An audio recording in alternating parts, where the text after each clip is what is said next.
Marahil ang iba sa inyo ay napanood na ang pelikulang 50 Shades of Grey. Ang kwentong ibabahagi ko sa inyo ay may pagkakahawig sa pelikulang ito. Ating aalamin ang mundo ng sadomasochism. Noong October 13, 1996, umalis si Sharon Lopatka, 35 years old, mula sa kanyang bahay sa Hampstead, Maryland, upang mag-travel papuntang North Carolina. Sinabi ni Sharon sa kanyang asawang si Victor na pupunta siya sa Georgia upang bisitahin ang mga kaibigan. Isang linggo ang lumipas. Nagulat si Victor nang makakita siya ng isang misteryosong sulat na isinulat ng kanyang asawa na nagmumungkahi ng isang kakaibang lihim na pagbiyahe. Agad na tumawag si Victor sa pulisya na naghahanap ng ebidensya tungkol sa kinaroroonan ni Sharon sa kanyang computer. Natagpuan nila ang mga email na nagpapahiwatig na si Sharon ay bumisita sa isang tao sa Lenoir, North Carolina. Noong October 25, 1996, natagpuan ng mga pulis sa North Carolina ang naaagnas na hubad na katawan ni Sharon na nakalibing malapit sa trailer ng taong kanyang binisita. Ang kanyang mga kamay at paa ay nakatali ng lubid at may nylon cord na nakapulupot sa kanyang leeg. Nakita din ng mga investigador ang mga galos sa kanyang leeg at dibdib. Ayon sa Associated Press, tinukoy ng medical examiner na siya ay namatay sa pamamagitan ng sakal, ang marahas na kamatayang hiniling ni Sharon. Si Sharon Denberg ang panganay sa 4 na anak na babae ni na Mr.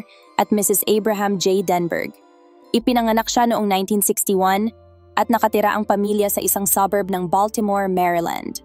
Ang mga magulang ni Sharon ay mga debotong Orthodox Jews na aktibo sa Beth to Philo congregation. Si Abraham Denberg ay isang cantor o lead singer sa pinakamalaking Orthodox Jewish synagogue sa Baltimore. Si Sharon ay aktibo sa sports, kumakanta sa school choir, at itinuturing ng kanyang mga kaklase na normal ayon sa North Carolina News and Observer noong November 3, 1996. Noong 1991, pinakasalan ni Sharon si Victor, isang Katoliko at construction worker mula sa Elot City, Maryland. Hindi sinang-ayunan ng mga magulang ni Sharon ang kasal. Ayon sa isang dating kaklase sa high school, sinabi sa Washington Post noong November 3, 1996 na ang kasal ay paraan ni Sharon upang makalaya.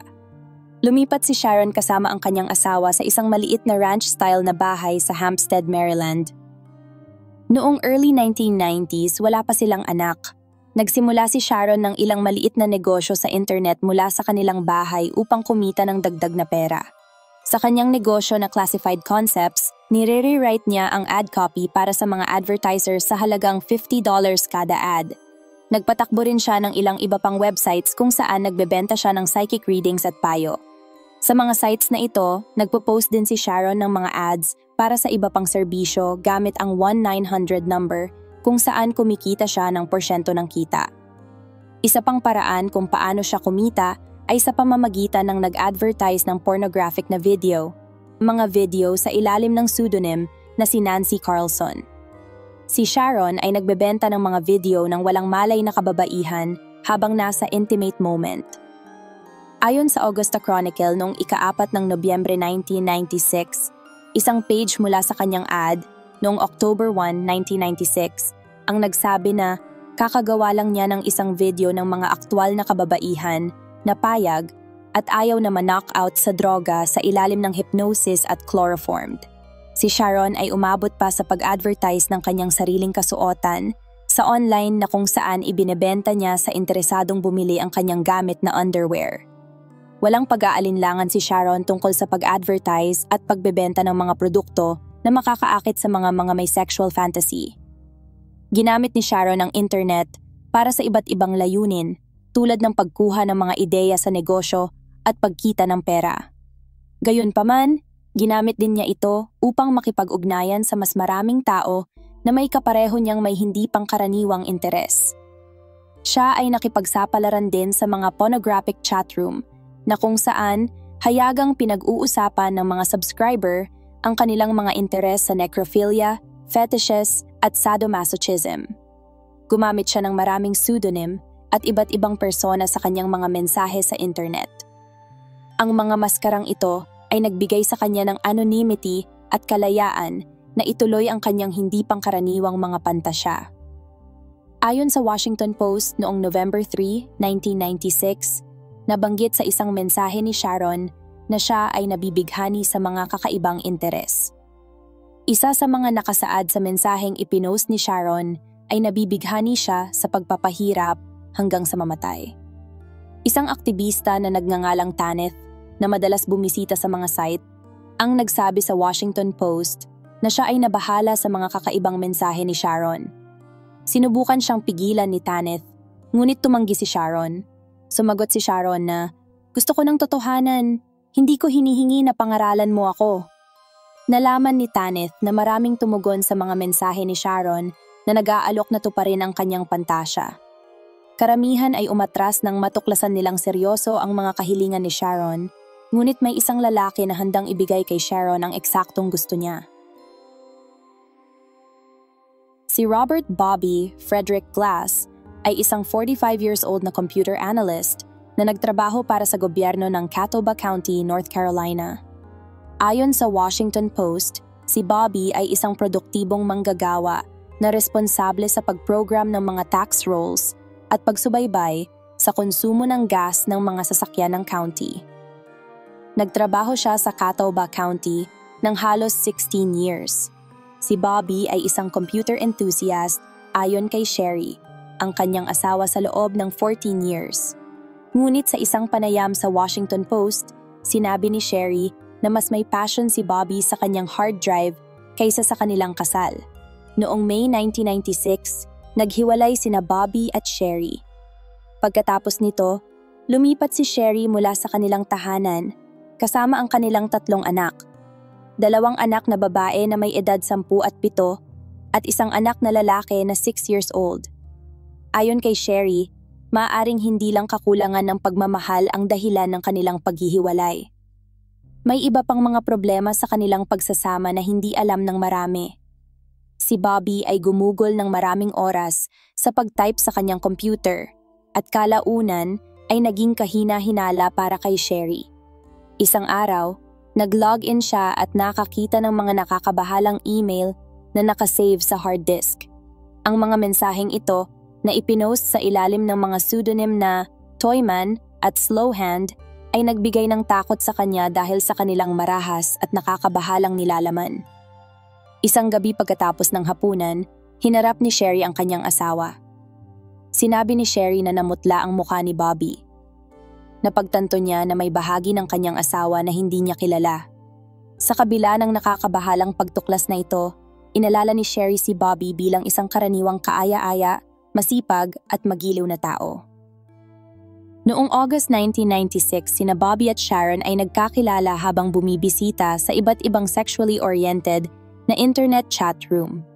Nagpakita si Bobby ng isang gamit para sa pananakit, samantalang si Sharon ay nagpakita ng pagnanais na makaranas ng pananakit. Sa isang email message ay hiniling ni Sharon na tuparin ni Bobby ang kanyang fantasy na pahirapan hanggang sa marating niya ang orgasm. Tumugon si Bobby sa kanyang mensahe sa pamamagitan ng paglalarawan ng kung paano niya tutuparin ang kanyang kahilingan. Ang palitan ng email sa pagitan nina Sharon at Bobby ay tumagal ng ilang buwan. Sinabi ni Captain Danny Barlow ng Caldwell County Sheriff's Department sa North Carolina na kung pagsasamahin ang lahat ng kanilang mensahe, makakabuo ng isang napakalaking nobela. Nakarecover ang pulisya ng halos 900 pages ng mga email mula sa mga computer nina Sharon at Bobby. Noong umaga ng October 13, 1996, nagmaneho si Sharon ng kanyang asul na Honda Civic papunta sa train depot sa Baltimore, Maryland, at sinabi kay Victor na bibisita siya sa mga kaibigan sa Georgia. Sa halip sumakay siya sa tren bandang 9:15 a.m. papuntang Charlotte, North Carolina. Pagdating niya sa Charlotte bandang 8:45 p.m., sinalubong siya ni Bobby. Magkasama silang nagmaneho ng 80 miles mula sa istasyon papunta sa bahay ni Bobby sa Lenoir, North Carolina. Ang mga sumunod na pangyayari ay naging paksa ng speculation ng mga investigador. Inireport ng The Daily Telegraph na sa liham na iniwan ni Sharon para kay Victor. Sinabi niya na hindi na siya babalik at huwag hanapin ang kanyang killer. Sinabi rin niya na kung hindi na matagpuan ang kanyang katawan, huwag mag-alala at malamang na siya ay mapayapa na. Noong October 30, 1996, iniulat ng South Coast Today na matapos makahanap ng malaking ebidensya sa computer ni Sharon na nag-uugnay sa kanya kay Bobby Glass, minonitor ng pulisya sa North Carolina ang trailer ni Bobby ng ilang araw. Umaasa silang matagpuan si Sharon na buhay sa bahay ni Bobby, ngunit hindi siya nakita sa panahon ito. Noong October 25, naglabas si Judge Beal ng search warrant para sa trailer ni Bobby. Dumating ang mga investigador sa bahay ni Bobby habang siya ay nasa trabaho. Ang paligid ng trailer ay puno ng bulok na basura at mga abandonadong laruan. Ang loob ng bahay ay kasing dumi at kalat. Natagpuan nila ang mga gamit ni Sharon, pati na rin ang mga droga, paraphernalia, pornografiya, isang baril, at libu-libong computer disks. Mga 75 feet mula sa trailer, natuklasan ng isang opisyal ang isang sariwang bunton ng lupa. Pagkahukay ng 2.5 talampakan, natagpuan nila ang nabubulok na katawan ni Sharon. Sinabi ni Caldwell County Investigator D.A. Brown sa Washington Post na kung ang katawan ay inilibing sa kagubatan sa likod ng trailer, hindi nila ito matatagpuan. Sa parehong araw, inaresto ng pulisya si Bobby sa kanyang pinagtatrabahuhan. Ayon sa Capital News Service, ang kaso ni Sharon ang unang pagkakataon na nakahuli ang isang unit ng pulisya ng isang suspect sa pagpatay batay sa ebidensya mula sa mga email messages. Habang nasa custody si Bobby, in-interview siya tungkol sa mga naganap sa kanyang trailer.